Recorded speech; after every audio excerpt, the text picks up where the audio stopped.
मेहर बाबा की जय। अवतार मेहर बाबा की जय। मातृश्री मेहर गायत्री देवी समेत सद्गुरु श्री मेहर चैतन्य जी महाराज की जय। मातृश्री मेहर गायत्री देवी समेत सद्गुरु श्री मेहर चैतन्य जी महाराज की जय।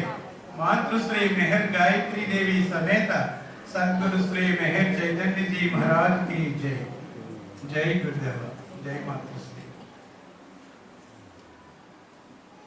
నేటి వైజ్ఞానిక యుగ భగవద్ అవతారం అనంత ప్రేమ సాగరుడు, పరిపూర్ణ కరుణామయుడు, అతి సుందర ప్రేమ స్వరూపుడు, ఆచార్యవర్యన్యుడు అయినటువంటి మెహర్ బాబా వారి యొక్క దివ్య ప్రేమ మనందరి మీద వర్షించాలని వికరణశుద్ధిగా కోరుకుంటూ ఏకాగ్రచిత్తులై మెహర్ బాబా వారి యొక్క ఆ సత్యప్రేమ సందేశాన్ని మనం అందరం కూడా స్వీకరించి ఆచరించి తదనుభవాన్ని మన జీవితాల్లో సమన్వయం చేసుకుని జీవించడం ద్వారా సంబంధించినటువంటి అనుభవాన్ని పొందగలవని మెహర్ బాబా తెలియజేశారు. అందుచేత ఆయనకు మనందరి తరఫున శిరస్సు వచ్చి నమస్కరిస్తూ ఆయన చెప్పినటువంటి కొన్ని ముఖ్యమైనటువంటి సందేశాలను మనం ఇక్కడ వివరించుకుందాం. మెహర్ బాబా ముఖ్యంగా మౌన స్వరూపుడై మానవాళి కొరకు మౌనాన్ని వహించి 44 సంవత్సరాలు మౌనం ఈశ్వరీయ మౌనాన్ని అవలంబించి యావత్ మానవాళికి అపారమైనటువంటి జ్ఞానాన్ని, సహాయాన్ని, ప్రేమని అందించారు అని మనందరికీ తెలుసు. అందుచేత మౌన స్వరూపుడైనటువంటి ఆ మెహర్ ప్రభు యొక్క అనుగ్రహాన్ని పొందాలి అంటే అది మౌనం ద్వారానే సాధ్యమని తెలియజేశారు. ఉదాహరణకి ఒక వ్యక్తి భాస్కర్ అంటే ఆయన ఏంటంటే ఆయన గురువు గారు ఉన్నారు. బాధుడు అనేటువంటి గురువు గారి దగ్గరికి భాస్కర్ అనే ఒక శిష్యుడు వచ్చాడట. ఆ బాధుడు అనేటువంటి ఆ గురువు వేదవాదాలని పారంగా చేసినటువంటి ఒక మంచి ఉన్నతమైనటువంటి గురువులు. ఆయన దగ్గరకు ఒక శిష్యుడు వచ్చాడు. ఆయన దగ్గరికి ఏదో తెలుసుకుందామని, స్వామి నేను కూడా అన్ని శాస్త్రాలను చదివాను, ఎన్నో ప్రయత్నాలు చేశాను, అందుచేత మీ దగ్గర కూడా నేను భగవంతుని గురించి కొన్ని విషయాలు తెలుసుకుని తన అనుభవాన్ని పొందాలని వచ్చాను అన్నాడట. అలాగే ఆయన రా అన్నాడట. వచ్చిన తర్వాత ఆయన అలాగే మౌనం వహించి అలాగే చూస్తూ ఉన్నాడట. మళ్ళీ ఒకసారి గుర్తు చేశాడు, స్వామి ఏదైనా సెలవు ఇవ్వండి అని, తెలియజేయండి అని. మళ్ళీ ఆయన మౌనంగా నవ్వుతూ ఉన్నాడట. మళ్ళీ అలాగే పదే 4-5 సార్లు అడిగాడట. అప్పుడు ఆయన చెప్పాడట, భగవంతుని యొక్క ప్రేమను మౌనం ద్వారానే ఇవ్వబడుతుంది, మౌనం ద్వారానే స్వీకరించబడుతుంది అని తెలియజేశాడట. అందుచేత ఇచ్చేది మౌనం ద్వారానే, స్వీకరించేది మౌనం ద్వారానే. అంటే ఇక్కడ మౌనం అంటేనే అక్కడ భగవత్ తత్వము అని అర్థం, మనం అవగాహన చేసుకోవాలి. అంచేత ఇక్కడ అంటే నిశ్శబ్దో బ్రహ్మముచ్యతే అన్నారు. అంచేత మౌనం వల్ల అంటే అందుకని మెహర్ బాబా అవలంబించినటువంటి మామూలు మౌనం కాదు, అది ఈశ్వరీయ మౌనం. భగవంతుని యొక్క వాస్తవ స్థితిని, అవాంగ మానస గోచరమైనటువంటి ఆ దివ్యత్వాన్ని, మాటలకు అందనటువంటి ఆ సత్యాన్ని మౌనం ద్వారా మానవాళ్ళందరికీ అందించారని తెలియజేశారు. ఆ సత్యము వల్ల అందరూ కూడా ఏదో ఒక రోజు అందరూ పునీతం అవుతారు, ఆయన దివ్యానుగ్రహానికి పాత్రలు అవుతారు.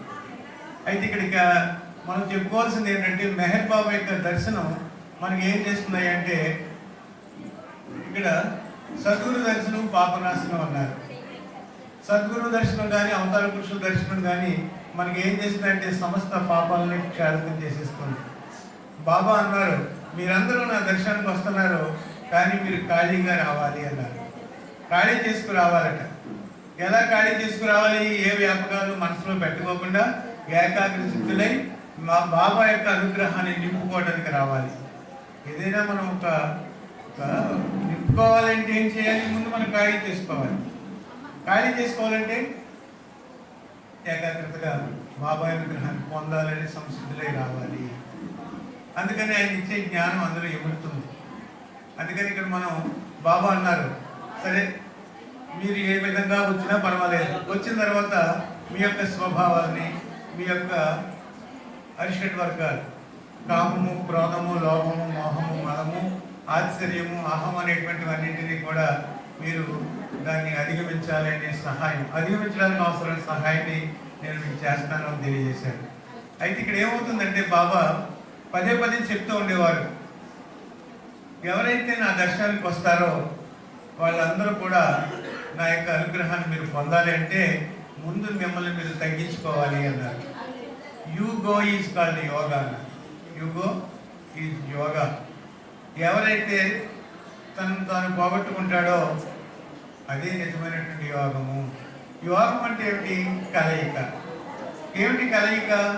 నీలో ఉన్నటువంటి అంతర్యామితో నీవు అనుసంధించబడాలి అంటే, తత్సంబంధించినటువంటి జీవితం నువ్వు జీవించాలంటే నీకు ఆ లోపల ఉన్నటువంటి అంతర్యామ పురుషుడికి ఏమిటి ఆటంకంగా ఉన్నాయి అంటే, ఒక నీ అరిషడ్ వర్గాలే, నీ స్వభావాలు, నీ బలహీనతలు అవే అడ్డుగా ఉన్నాయి అని కదా వాటిని తొలగించుకో అని తెలియజేశారు. ఎప్పుడైతే వాటిని తొలగించుకున్నామో ఏమవుతుంది? ఆ తొలగించుకోవడమే మనల్ని మనం తొలగించుకోవడం అంటారు. ఇక్కడ యూగో అంటే ఇక్కడ భోజ మహారాజు ఇలాంటి ఒక సభ ఏర్పాటు చేశాడు. చేసినప్పుడు ఆయన ఒక ప్రశ్నించాడు. ఏమనంటే, ఇక్కడ భగవంతు ఎవరు మోక్షాన్ని పొందుతారు అని తెలియజేశాడు. అడిగాడు. అంటే ఏది చేస్తే మోక్షాన్ని పొందొచ్చు అంటే అక్కడ ఉన్నటువంటి పండితులందరూ అనేక రకాలుగా సలహాలు ఇచ్చారు. ఇలాగ చేస్తే మోక్షాన్ని పొందొచ్చు, అలా చేస్తే మోక్షాన్ని పొందొచ్చు అని చెప్పారు. అందరూ అయిన తర్వాత కాళిదాసు లేచి నేను పోతే మోక్షాన్ని పొందుతాం అంటాడు ఆయన. అంచేత నీలో ఉన్నటువంటి ఆ నేను అనేటువంటి ఏ స్థితి అయితే ఉన్నదో ఆ నేను అనేదాన్ని ఎవరైతే పోగొట్టుకుంటారో వాళ్ళు మోక్షాన్ని పొందుతారు అన్నారు. మోక్షం అంటే ఏమిటి? విడుదల. దేని నుంచి విడుదల? నువ్వు దేంతో బంధించబడ్డావో ఆ బంధాల నుంచి విడుదల అవ్వాలి. దేంతో బంధించబడ్డాం మనం? స్వభావాలతో బంధించబడ్డాం. స్వభావాలంటే ఏముంది? ఉదాహరణకి అరిషడ్ వర్గాలైనా తగ్గించుకోవచ్చు, కానీ నీ స్వభావం నుంచి నువ్వు విడుదల అవ్వలేవు అని తెలియజేస్తాడు. ఈ స్వభావం గురించి తెలియజేస్తూ ఒక చిన్న కథ ఉంటుంది. ఒక సాధువు ఒక ప్రవాహంలో ఏం చేస్తున్నాడంటే స్నానం చేస్తూ ఉన్నాడు. స్నానం చేస్తుంటే ఎక్కడి నుంచి ఒక తేలు తెలుసు కదండి అందరికి, అది అలా దాని మీద కొట్టుకుంటూ వస్తుందట. అయ్యో పాపం జీవి ఇందులో కొట్టుకుపోతుందని చెప్పి గమనించిన దోషులతో ఆ నీళ్లతో తీసి అలా గట్టు మీద వేద్దామని ట్రై చేసే లోపల ఆ వేళ్ళప్పుడు ఆ నీళ్ళన్నీ కారిపోయి ఆ తేలు ఏం చేసిందంటే చేతి మీద ఒక పోటు పొడిచింది, పుట్టింది తేలు పుడితే ఏం చేసాడు? మరి ఒకసారి బాధ అనిపిస్తుంది కదా, కావాలని వదిలేశాడు. మళ్ళీ నీటిలో పడిపోయింది. అయ్యో మళ్ళీ పడిపోయింది కదా, మళ్ళీ రక్షిద్దామని తీసుకున్నాడు. మళ్ళీ పుట్టింది. అలాగే ఎన్నిసార్లు 4-3 సార్లు ప్రయత్నించాడు. అది అలా పుడుతూనే ఉంది, ఈయన ప్రయత్నిస్తూనే ఉన్నాడు. అలా దారిపోయి పెద్ద మనిషి మా పూర్ణచంద్రలాంటి ఏం చేసిందంటే, ఏమయ్యా నీకు ఏంటి ఏమైనా బుర్రుందా? అదేమో చూస్తే అస్తమానం అలా పోతుంది, కోనకు దాన్ని ఏదో రక్షించాలనుకుంటున్నా, పుడుతుంది కదా, మళ్ళీ నువ్వు దాన్ని పదే రక్షించాలనుకుంటున్నావు ఏంటి అన్నాడట. అప్పుడు ఈయన అన్నాడట, ఒక అల్పమైన జీవి, ఏమీ తెలియని ఒక అల్ప జీవి తన స్వభావాన్ని తాను విడవలేనప్పుడు తేలి స్వభావం ఏంటి? పుట్టుకుండా పోవడమే దాని స్వభావం. అంచేది అలాంటి తేలు ఆ స్వభావాన్ని అది విడిచిపెట్టలేనప్పుడు నేను మానవుడినై ఎంతో జ్ఞానాన్ని ఆపాదింపజేసుకొని, అంటే నేను జ్ఞానంతో ఉన్నటువంటి ఈ మానవునైన నేను మరి నా స్వభావాన్ని ఎలా విడిచిపెట్టగలను అన్నాడు. అంటే ఎప్పుడైతే ఈ సాధన ద్వారా భగవంతుడే సత్యము, జగన్ విద్య అనేటువంటి భావనలో మనం అందరం ప్రయత్నం చేస్తూ ఉంటాం. మెహర్ బాబా చెప్పారు, జగన్ విద్య కాదు, జగత్తు కూడా బ్రహ్మమే అని తెలియజేశారు. అయితే చెప్తారు. అయితే ఇక్కడ ఏమవుతుందంటే, అలాంటి స్థాయిలో మరి నేను ఎందుకు నా స్వభావం విడిచిపెట్టాలి అనేటువంటి అక్కడ ఆయన వ్యక్తం చేశారు. అంచేత నేనేమంటే నాకేమనిపించిందంటే, స్వభావాలు విడిచిపెట్టినటువంటి ఏ స్వభావాలను? దుష్ట స్వభావాలు విడిచిపెట్టాలి, వ్యతిరేక స్వభావాలు విడిచిపెట్టాలి. మంచి స్వభావం అంటే ఇప్పుడు మీరు అందరూ కూడా బాబా దర్శనం చేసుకోవాలని అనుకున్నారు. చాలామంది బాబా దర్శనానికి వచ్చినప్పుడు ఎలాగైనా బాబా దగ్గరికి వెళ్ళాలనేటువంటి ఆయన నీ పనులు వాయిదా వేసుకుని కదా మనం ఇక్కడికి వచ్చాం. బాబాను ప్రేమించడం, బాబాను ప్రేమించడంలో మనం అందరూ కూడా ఈ కార్యక్రమంలో పాల్గొనాలని, బాబా సందేశాలు వినాలని, బాబా సంకీర్తన వినాలని, ఆయన ప్రేమ ప్రసాదాలు మనం స్వీకరించాలని ఇక్కడికి వచ్చాం కదా. మరి ఇంత ఆసక్తితో వచ్చింది, ఇది కూడా స్వభావమే. ఎవరినైనా బాబా ప్రేమికుల్ని మనం మానేయమంటే మానేయగలరా? ఎన్ని ఆటంకాలు వచ్చినా ఆటంకాలన్నింటినీ కాదని మన ఇక్కడ బాబా సన్నిధికి కార్యక్రమాలకు మనం అటెండ్ అవుతున్నాం. మరి ఇది మనకి స్వభావం అయిపోవాలి. అలాగే ఇక్కడ మన ఇందాక నామం గురించి తెలియజేస్తూ ఏమన్నారంటే, ఈ నామం అనేటువంటిది మరణకాల సమయంలో నా నామాన్ని స్మరిస్తే నన్నే చేరుతా ఉన్నారు కృష్ణ పరమాత్మ చెప్పారు. ఇక్కడ మెహర్ బాబా కూడా తెలియజేశారు. అవసాన దశలో ఎవరైతే నా నామాన్ని స్మరిస్తారో వాళ్ళు నన్నే చేరతారు అన్నారు. మెహర్ బాబా దానికి ఇంకొక మాట చెప్పారు. ఆ అంత్యకాలం చాలా జటిలంగా ఉంటుంది, ఏమో ఎలా ఉంటుందో చెప్పలేము మరణకాలం. అందుచేత నీవు ఇప్పటి నుంచి కూడా నా నామాన్ని స్మరించడం అలవాటు చేసుకో అన్నారు. అందుచేత అలవాటు చేసుకుంటే అది స్వభావం కింద మారిపోతుంది. మంచిది. ఇందాక నీ గుండె కొట్టుకుంటుంది, నీకు తెలుసా? ఎరుకుందా? మనకి శ్వాస జరుగుతుంది, ఎరుకుందా? అంటే మనకి మన నిరంతరము మనల్ని నిలబెట్టి మన చేత జీవింపజేసేటువంటి గుండె మీద కానీ శ్వాస మీద కానీ మనకి ఎరుకు లేదు. అయినా వాటి స్వభావాన్ని బట్టి అవి విడిచిపెట్టాలి. అది ఎందుకు అలా జరుగుతుంది? జరగకపోతే మనం ఎక్కడ ఉంటామండి? అదే మాదిరిగా ఈ గుండెతో ఆ శ్వాసతో మెహర్ నామాన్ని జోడించమన్నారు. ఎవరైతే శ్వాసతో మెహర్ బాబా అని దానికి ట్యూన్ చేస్తారో శ్వాసే నామం అయిపోతుందట. ప్రయత్నిద్దాం. ఎందుకంటే ఎరుక అంటే ఏమీ లేదు, ఇక్కడ గుర్తించడమే ఎరుక, దాని మీద దృష్టి పెట్టడమే ఎరుక. ఇప్పుడు మనం అందరూ ఇక్కడే ఉన్నాం. నేను చెప్పే మాట మీద ఎరుకుంటే నా మాటలో అందరినీ గుర్తించగలుగుతారు. ఇక్కడ నుండి ఎక్కడో ఆలోచిస్తున్నాం అనుకోండి, అక్కడికి వెళ్ళిపోయినట్లు లెక్క. అలాగే ఇప్పుడు ప్రతి విషయం మీద, ఏ విషయం అయితే ఇక్కడ మనం వింటున్నామో ఇదే విషయం మీద మనం ఫోకస్ చేసామనుకోండి, అది క్రమంగా మన హృదయంలో అది స్థానం ఏర్పడుతుంటుంది. అంటే హృదయం స్వీకరిస్తుంది అని తెలియజేశారు. అందుకని ఎరుకంటే ఏంటి? గుర్తించడం, తెలుసుకోవడం. అందుకని ఇక్కడ నిరంతరము మనకి నామస్మరణ జరుగుతుంది అని మనకి నిజంగా ఎరుకుందా? ఎంతమందికి ఉంది? మనం ఏదో వ్యాపకాల్లో మనకి సంస్కారయుతంగా జీవిస్తామే కానీ నిజంగా బాబా నామం అస్తమానం గుర్తుంటుందా? గుర్తుండకపోవడానికి కారణం ఏమిటి అంటే మన చేత జీవింపజేసేది మన సంస్కారాలే మన చేత మనకి జీవింపజేస్తున్నాయి. అయితే మన జీవితాన్ని నడిపించేది ఏమిటంటే సంస్కారాలే. ఈ సంస్కారాలతో మనం జీవిస్తున్నాం. కానీ భగవంతుని ఇంకా దానికి నామం జోడిస్తే సంస్కారాలన్నీ కూడా లేనివైపోతాయి. ఎరుకతో చేయడం ద్వారా, ఏ పనైనా సరే ఎరుకతో చేయడం ద్వారా మన సంస్కార రాహిత్యం జరుగుతుంది అన్నారు. ఇందాక చెప్పారు, మన రుద్రరావు చెప్పారు ఏమిటంటే, ఎప్పుడైతే నిద్రలో వెళ్ళేటప్పుడు నామస్మరణ చేసుకుంటూ వెళ్ళామో అది ఏమవుతుందంటే స్వప్న ప్రపంచంలో స్వప్నానికి సాక్షిగా ఉంచుతుంది ఆ నామం. తర్వాత గాఢ నిద్రలో ప్రవేశించేటప్పటికి అది గాఢ నిద్ర అంటే ఏమీ తెలియనటువంటి అజ్ఞాన స్థితి. ఆ స్థితిలో మళ్ళీ ఈ నామం ఎప్పుడైతే ప్రవేశింపజేసామో అక్కడ ఉన్నటువంటి అంతఃకరణలో ఉన్నటువంటి సమస్త చిత్తవృత్తులు కూడా అక్కడ నామంతో భస్మీపట్నం అయిపోతాయి అని తెలియజేశారు. అక్కడ ఎరుకొచ్చిందంటే ఏముంది? అది తురి అవస్థ అన్నారు. మళ్ళీ అక్కడ ఆ సుషుప్త అవస్థను దాటిన తర్వాత అలాగే నువ్వు ఆ నిద్రలో ఎక్కువ వచ్చేసరి కదా ఈ నామంతో ఎప్పుడైతే నిద్రలో వెళ్ళామో అది ఎరుకొచ్చినప్పుడు నామస్మరణలో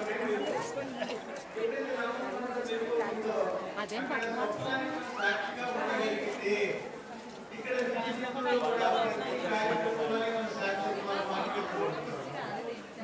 అప్పుడు ఎప్పుడైతే మనం పొందేమో ఇది కూడా ఒక స్వప్నం మాదిరిగా ఇదంతా ఏమి కాదు, ఇది కూడా ఒక స్వప్నమే. ఏమి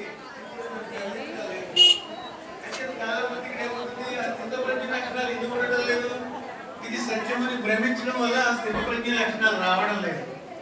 స్థిత ప్రజ్ఞత ఏమీ లేదు, బ్యాలెన్సింగ్ ఉండాలంటే అక్కడ దేనికి అటాచ్మెంట్ అవ్వకుండా తాదాత్మ్యం చెందకుండా అంతా భగవంతుని ఇచ్చే జరుగుతుందనే దృఢమైన విశ్వాసంతో మనం ఉండగలిగితే నువ్వు దేనికి స్పందించకుండా ఉండగలిగితే అది స్థితప్రజ్ఞ లక్షణాలను తెలియజేశారు. అంటే అంటే ఉష్ణము, అంటే వేడి, చలి, పుణ్యము, పాపము, మంచి, చెడు ఇవన్నీ కూడా సమత్వ దృష్టి కావాలి అన్నారు. ఏది నేను బంధించకుండా ఉండాలంటే భగవంతుని మీద ఫోకస్ చేయాలి. ఎప్పుడైతే దేవుని మీద దృష్టి పెట్టావో ఇవన్నింటినీ నువ్వు అధిగమించిన వాడు అయిపోతావు. అంచేత ఇక్కడ దేవుడి మీద ఫోకస్ చేయండి అని తెలియజేశాను. అందుకని ఇక్కడ ఏంటంటే కొన్ని విషయాలు మనం చదువుకోవడం ద్వారా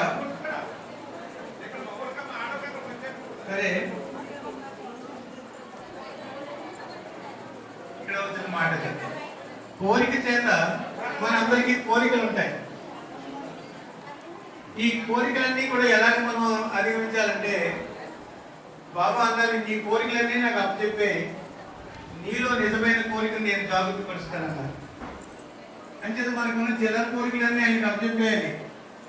ఎప్పుడైతే ఆయన హారతి రూపంలో ఆయనకు అందించేయాలి, ఆయన పాదాలు ఆయన దర్శనం చేసుకునే వెంటనే మన కోరికలన్నీ ఆయనకు అప్పచెప్పేయాలంటే కోరికలు తీర్చమని కాదు, నాకు ఏమి కాదు, నీవు తప్ప నాకు ఏం అక్కర్లేదని అడగాలి. అప్పుడు ఆయనే మనకు అనుసంధించుకున్నప్పుడు ఆయన మన కాన్స్టెంట్ కంపెనీ అయినప్పుడు అన్ని ఆయనే చూసుకుంటాడు అని తెలియజేశారు దేవుడు. అందుకని ఇక్కడ ఏమవుతుందంటే కోరిక చేత ఏం కలుగుతుంది అంటే దుఃఖం కలుగుతుంది. అలాగే కోపం చేత హింస కలుగుతుంది. అంటే కోరిక వలన దుఃఖము, కోపం వలన అంటే ఎవరికైనా ఏదైనా కోపం వచ్చిందనుకోండి, పిల్లల మీద కానీ ఎవరైనా ఫ్రెండ్స్ మీద కానీ ఏమవుతుంది? హింస. పిల్లల మీద కోపం వస్తే ఏం చేస్తామండి? ఏం చేస్తాం? ప్రేమ పెరిగితే ముద్దులు పెడతాం, కోపం వస్తే కొట్టిస్తాం. అది హింస. అది బాధపడుతున్నామా లేదా? అంటే కోపం వచ్చింది, కోపం వల్ల హింస కలుగుతుంది. కోరిక వచ్చింది, దుఃఖం అంటే తీరితేనేమో లోపం వస్తుంది, తీరకపోతే క్రోధం వస్తుంది. అలాగే ఒక తీరకపోయిన దుఃఖం కూడా వస్తుంది. అలాగే లోపం వచ్చిందనుకోండి, లోపం అంటారు. లోపం అంటే ఏంటి? దాచుకోవడం. లోపం చేత ఏమవుతుందంటే దొంగతనం. లోపం వల్ల వ్యక్తమయ్యే సంస్కారం ఏమిటాయంటే దొంగతనం. దొంగతనం అంటే తనకి ఏదో కావాలి, కావాల్సిన అందుబాటులో లేదు, ఏదో రకంగా అవతల వాళ్ళ నుంచి మనం దోచుకోవాలి. దొంగతనం. వంచన చేత భయం. మనం వంచామనుకోండి, ఏదో మోసం చేసాం, లేదా అబద్ధం ఆడాం, ఏదో దాచుకున్నాం, అప్పుడు ఏం జరుగుతుంది? మనలో భయం పెరుగుతుంది. బాబాయ్ ఇక్కడ ఏదో మనం చేశాం, మన తప్పు మనకు తెలుసుకుంటే బాధ కలుగుతుంది, భయము పెరుగుతుంది. అలాగే అజ్ఞానం చేత అవివేకం పెరుగుతుంది. మనందరం కూడా అజ్ఞానంలోనే ఉన్నాం. ఇక్కడ జ్ఞానం సంపాదించుకోవడానికి వచ్చాం. ఓకే, అజ్ఞానం ఏం చేస్తుంది? దీనివల్ల అవివేకం పెరుగుతుంది. అవివేకం అంటే తెలివిలేనితనం, వివేకం అంటే తెలివి, అవివేకం అంటే తెలివిలేనితనం. అజ్ఞానం వల్ల మనకి తెలుసో తెలియకో అనేకం చేస్తూనే ఉంటాం. మనకి నచ్చినా నచ్చకపోయినా నచ్చినవన్నీ చేసేస్తూనే ఉంటాం. అది నిజంగా అవివేకం వల్లే, అజ్ఞానం వల్లే జరుగుతుంది. అందుచేత దీనందరికీ కూడా మన అజ్ఞానమే మూలము అని మనం గుర్తించగలిగితే చాలట. అలాగే దుష్టత్వం చేత శత్రుత్వం పెరుగుతుంది. దుష్టత్వం అంటే దుష్ట స్వభావాలు.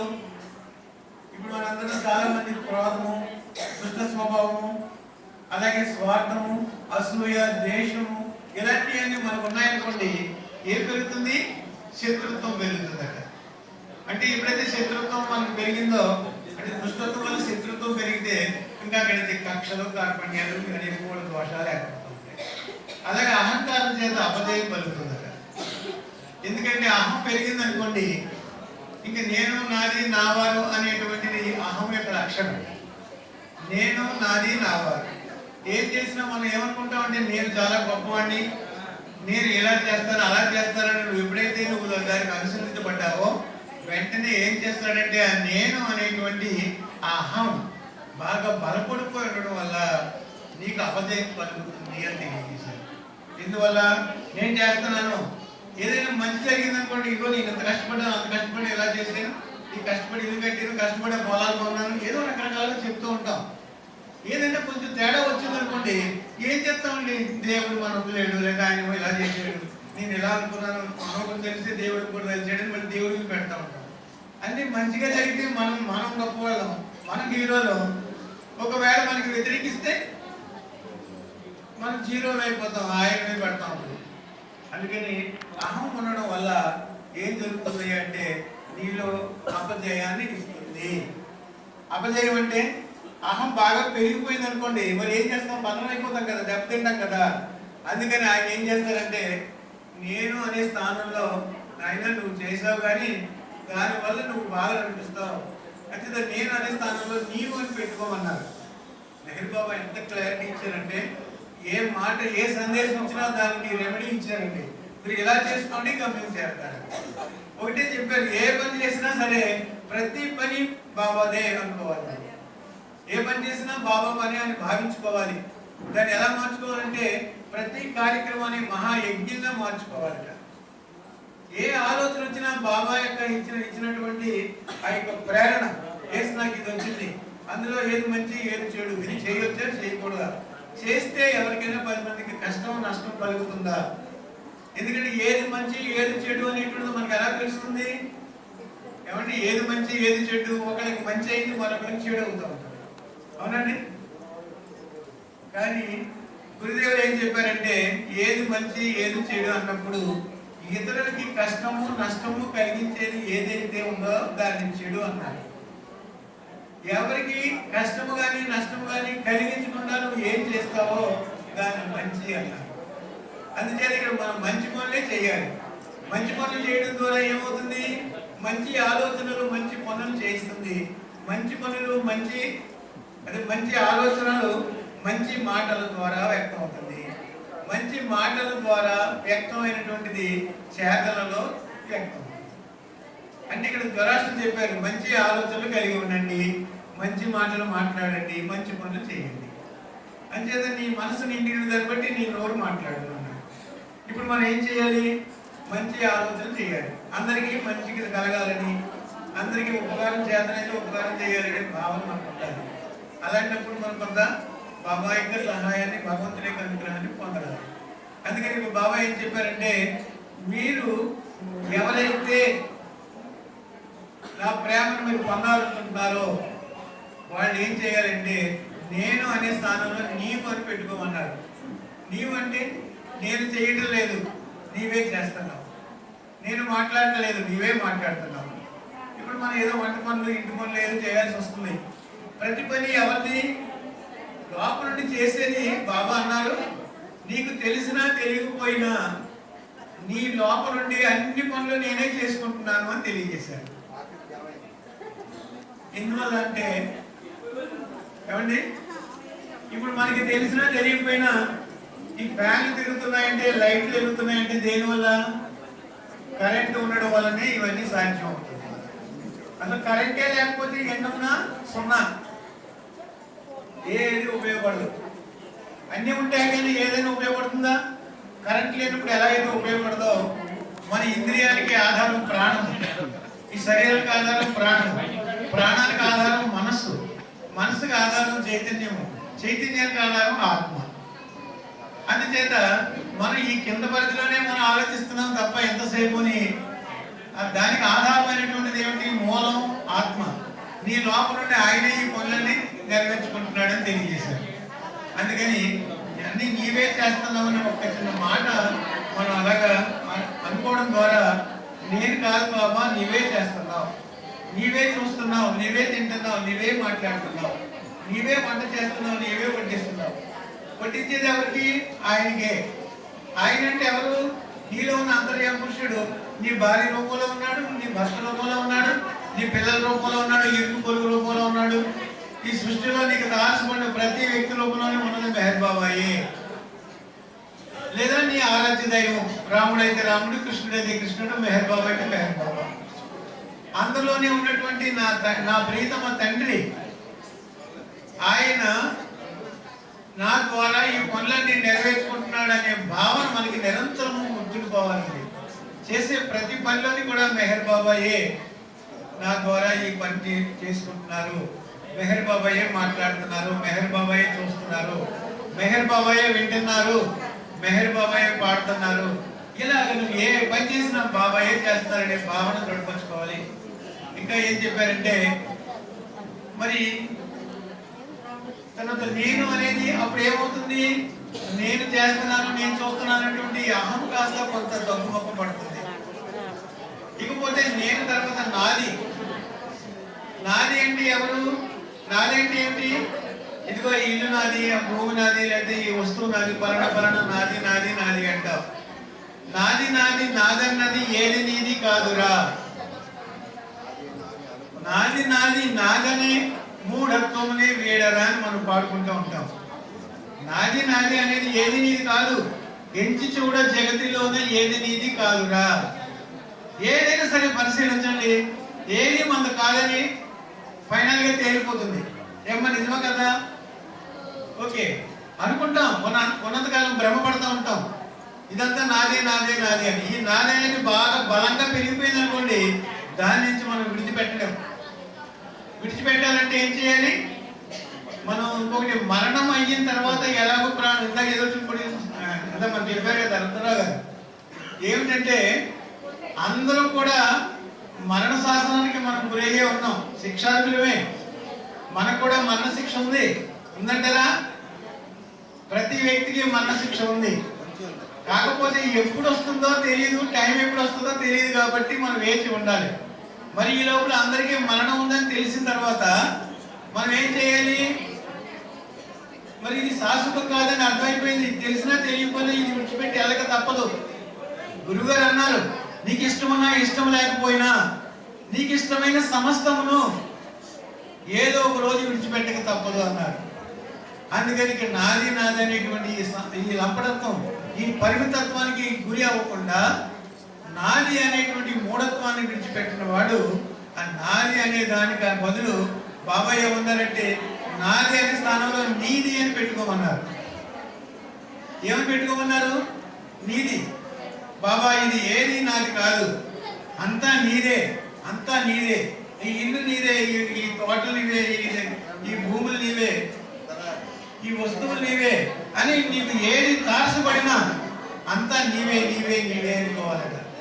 ఆ నీవే అనేటువంటి భావన మనలో బాగా దృఢమైపోవాలి. మూడవది ఏంటంటే నావారు. నావారు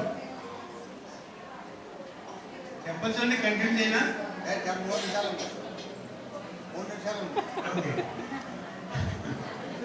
ఇకపోతే నా వారు అంటే అర్థం ఏమిటి? నా భార్య, నా పిల్లలు, నా తల్లిదండ్రులు, నా అత్తమామలు, నా ఎరుగు పొరుగు, నా ఇవన్నీ అన్నదమ్ములు అందరూ వచ్చేస్తారు కదా. నా వారు అనేటప్పటికీ బంధువులు, మిత్రులు, స్నేహితులు అందరూ కూడా నా వారే, మనవాడే అనే భావన వస్తుంది. అయితే ఇక్కడ ఏం చెప్పారంటే బాబా, నా వారు అనే స్థానంలో అంతా ఎవరు? నా భార్య మెహర్ బాబాయే నా భార్య రూపంలో ఉన్నది, మెహర్ బాబాయే నా బిడ్డల రూపంలో ఉన్నాడు, మెహర్ బాబాయే నా స్నేహితుల రూపంలో ఉన్నారు, అలాగే మెహర్ బాబాయే నా శత్రువుల రూపంలో కూడా తానే ఉన్నాడు. అందుచేత ఈ సృష్టిలో నాకు ఎవరు తారసపడినా, ఏ జీవరాశి తారసపడినా అంతా కూడా మెహర్ బాబాయ్ అనేటువంటి భావన మనకు దృఢమైపోవాలి. అందుచేత నేను అనే స్థానంలో నీవు అని, నేను చేయట్లేదు బాబా అంతా నీవే చేస్తున్నావని, నేను నాది అనేటువంటిది ఏది నాది లేదు, ఈ శరీరం కూడా నాది కాదు, ఈ శరీరము, ప్రాణము, మనస్సు అవన్నీ నీవే.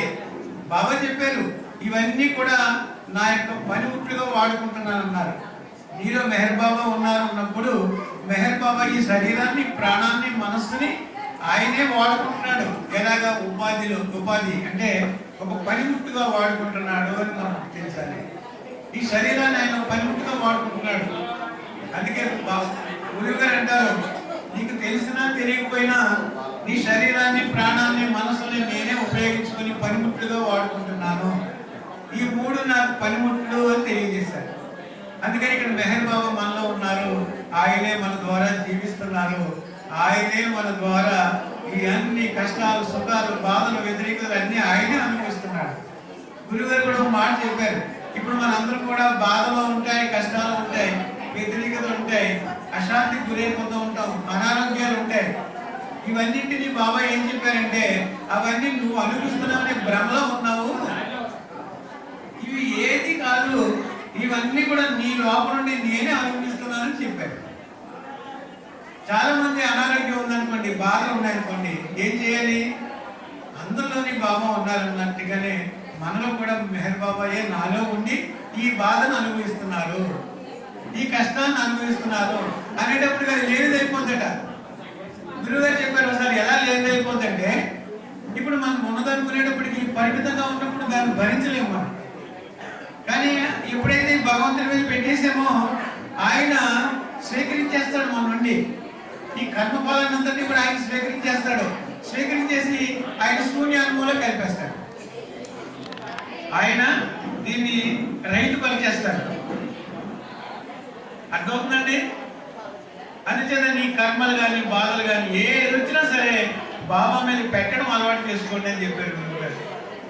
అంచేత నువ్వు బాబా మీద నువ్వు పెట్టకపోవడం వల్లే నీ కష్టాలు అనిపిస్తున్నావు అని చెప్పారు. అందుకని మనం ఇక్కడ ఆయన మీద పెట్టడం అలవాటు చేసుకోండి. ఆయన పాదాల మీద మన చేతులు పెట్టి శిరస్సు పెట్టి నమస్కరిస్తున్నాం అంటే అర్థం మన బరువులు బాధ్యతలు అన్ని ఆయనకు అప్పగించేస్తున్నట్టే భావించుకోవాలి. తర్వాత ఆయనకి ఇలా కళ్ళకద్దుకుంటున్నాం అంటే ఆయన అనుగ్రహాన్ని మనం స్వీకరిస్తున్నట్టుగా భావించుకోవాలి. ఆ విధంగా చేసినప్పుడు తప్పనిసరిగా ఆ భావన మనకి ఎప్పుడైతే ఉందో దానికి మనం రిలీజ్ అయిపోతా ఉంటాము అని తెలియజేశారు. అందుచేత ఇక్కడ ఏదో చెప్పాలనుకున్నా ఆ సమయాన్ని పురస్కరించుకుని అక్కడక్కడ 2 విషయాలు మనం గుర్తు చేసుకోవడం జరిగింది. అందుకని ఇక్కడ మెహర్ బాబా యొక్క సహాయం మనం పొందాలి అంటే మన యొక్క స్వభావాలు మార్చుకోవాలి. ఏదైతే మనకి భగవంతుని నిరంతర నామస్మరణ అనే స్వభావాన్ని మనం మనసులో ఉంచుకుని ఆయన నామాన్ని స్మరిస్తూ నిరంతరము మన జీవన యాత్రను కొనసాగిస్తూ ఉంటే ఆయనే మనలో ఉండే అన్ని పనులు ఆయనే చట్ట పెట్టేసుకుంటాడు. ఆయనే మన నుంచి మనం ఏమైతే వాంఛిస్తున్నామో అవన్నీ కూడా ఆయన ద్వారానే నెరవేరిపోతాయి అన్నారు. బాబా అన్నారు, you want nothing you will have everything అన్నారు. మీరు ఏమి కోరకపోతే అన్ని నీకు ఇవ్వబడతాయి అన్నారు. కోరడం వల్ల పరిమితంగా ఆలోచిస్తున్నావు, నువ్వు కోరిక వల్ల పరిమితపరచబడుతున్నావు. అందుచేత అన్ని నాకు విడిచిపెట్టేస్తే నీకు అన్ని నేను అందిస్తాను, ఏది కావాలో ఎప్పటికి ఏది అవసరం అవన్నీ నీకు ఇస్తానని తెలియజేశాడు. అందుచేత మెహర్ బాబాను మనం ఎందుకు ఆశ్రయించాలి అంటే మన నిజగమ్యం చేరాలి, నేను మేలుకోవాలి. మెహర్ బాబా వచ్చిన ముఖ్యమైన విషయం ఏంటంటే మేలుకొలుపు కార్యక్రమం. మెహర్ బాబాను చాలా మంది అడిగారు, మీరు ఎందుకు వచ్చారు, మీరు రాగల కారణం ఏంటని అమెరికాలో కూడా ప్రశ్నిస్తే బాబా ఏం చెప్పారంటే నేను నిన్ను దేవునిగా చేయడానికి వచ్చానన్నారు. అంటే మానవుణ్ణి దైవంగా జీవింపజేయడమే నా రాగల కారణం అన్నారు. అంచేత మనందరం కూడా భగవంతునిగా జీవింపజేయడానికి మెహర్ బాబా మన కోసం వచ్చారని మాత్రం 100% గుర్తుపెట్టుకోవాలి. తర్వాత నీకు భగవంతునికి మధ్యలో మనస్సు అనేటువంటిది ఒకటి ఉన్నది, అహం అనేటువంటిది ఒకటి ఉంది. ఆ అహంకారం నాశనమే నా రాగల కారణం అన్నారు. ఆ అహంకారాన్ని కత్తిరించడానికి వచ్చాను, నేను సిద్ధరించేయడానికి వచ్చాను. నేను ఈగో సర్జన్ అన్నారు ఆయన. ఏమన్నారు? ఈగో సర్జన్, అహంకార రాహిత్యమే నా రాగల కారణం అన్నారు. అందుకని మన అహంకారాన్ని ఎవరైతే తగ్గించుకుంటారో వాళ్ళు దైవానికి దగ్గర అవుతూ ఉంటారు. అందుకని ఇక్కడ బాబా ఏం చెప్పారంటే అహంకారం ఎలా తగ్గుతుందంటే నీ వ్యక్తిత్వాన్ని క్రమక్రమంగా, వ్యక్తిత్వం అంటే ఇక్కడ మన యొక్క వాల్యూస్ పోకూడదు. నువ్వు దైవానివే, కానీ నీకున్నటువంటి ఏ లంపడత్వం ఉందో ఆ లంపడత్వాన్ని తగ్గించుకుంటూ ఉండాలి.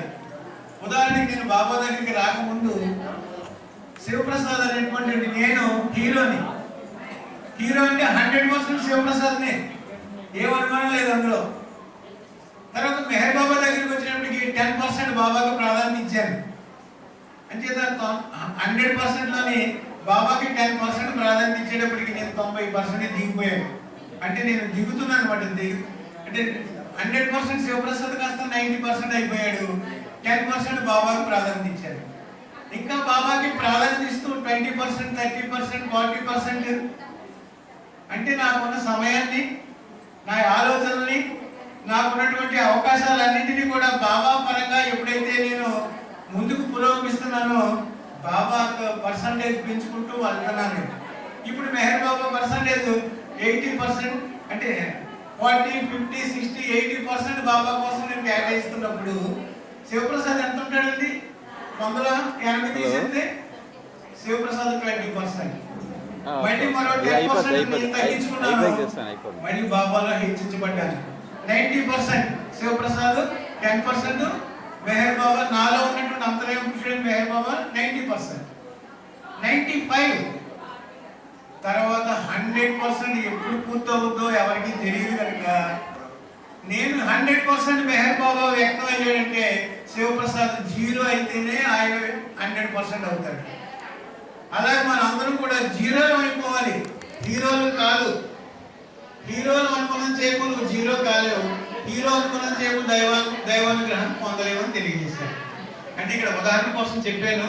ప్రతి వ్యక్తి కూడా ఆ విధంగా మనం పురోగమించి ఆధ్యాత్మికంగా భగవంతుల్లో ఆయన దివ్యానుగ్రహాన్ని పొందాలని, ఆయన అనుగ్రహాన్ని మనం పొందాలనే భావనలో మనం ఉన్నప్పుడు తప్పనిసరిగా ఆయన ప్రేమానుగ్రహానికి పాత్రలు కాగలం. ఆయన యొక్క అనుగ్రహాన్ని మనం స్వీకరించాలి అంటే, ఆయనలో మనం మేల్కొనాలి అంటే ఆయనకు విధేయత ఉండాలి, ఆయన ప్రేమించాలి, విధేయత ఉండాలి, ఆయనకు అర్పణ అవ్వాలి. ఎవరైతే అర్పించబడతారో 100% అర్పించబడితే 100% దైవంగా జాతుకుంటాం. నిన్ను దైవంగా జీవింపజేయడమే నా రాగల కారణం చెప్పారు కనుక మెహర్ బాబా ఇచ్చినటువంటి ఆ మేల్కొల్పులు ఏమిటాయంటే, గమ్యం ఏమిటాయంటే దైవంగా జీవించాలి. మన లక్ష్యం భగవంతుడిని ప్రేమించాలి, మన గమ్యం భగవంతుడిగా జీవించాలి. భగవంతుడిగా జీవించడానికి ఏమిటయ్యా అంటే నేను భగవంతుడిగా జీవించాలి అనేదే మన యొక్క నిజమైన కోరిక అయి ఉన్నప్పుడు దానికి ఆయన తప్పనిసరిగా సహాయం అందిస్తారు. ఆ సహాయం పొందడానికి మన సంసిద్ధులమై మనం సిద్ధంగా ఉన్నట్లయితే ఆయన అనుగ్రహించడానికి సిద్ధంగా ఉన్నారు. అందుచేత ఆయన దివ్యానుగ్రహాన్ని మనం పొందడానికి మనకున్న సమస్త ఆటంకాలను తొలగింపజేయమని, ఆయన ప్రేమానుగ్రహాన్ని మనకి వర్షింపజేయమని రికర్డ్స్గా మన అందరి తరఫున ఆకాంక్షిస్తూ ఈ అవకాశం ఇచ్చినందుకు మెహర్ బాబాకి, గురుదేవులకి, అమ్మగారికి కూడా మనందరి తరఫున హృదయపూర్వక కృతజ్ఞతలు తెలియజేస్తూ అవతార్ మెహర్ బాబా की जय, అవతార్ మెహర్ బాబా की जय, అవతార్ మెహర్ బాబా की जय। मातृश्री मेहर गायत्री देवी समेत सद्गुरु श्री मेहर चैतन्य जी महाराज की जय। मातृश्री मेहर गायत्री देवी समेत सद्गुरु श्री मेहर चैतन्य जी महाराज की जय। मातृश्री मेहर गायत्री देवी समेत सद्गुरु श्री मेहर चैतन्य जी महाराज की जय।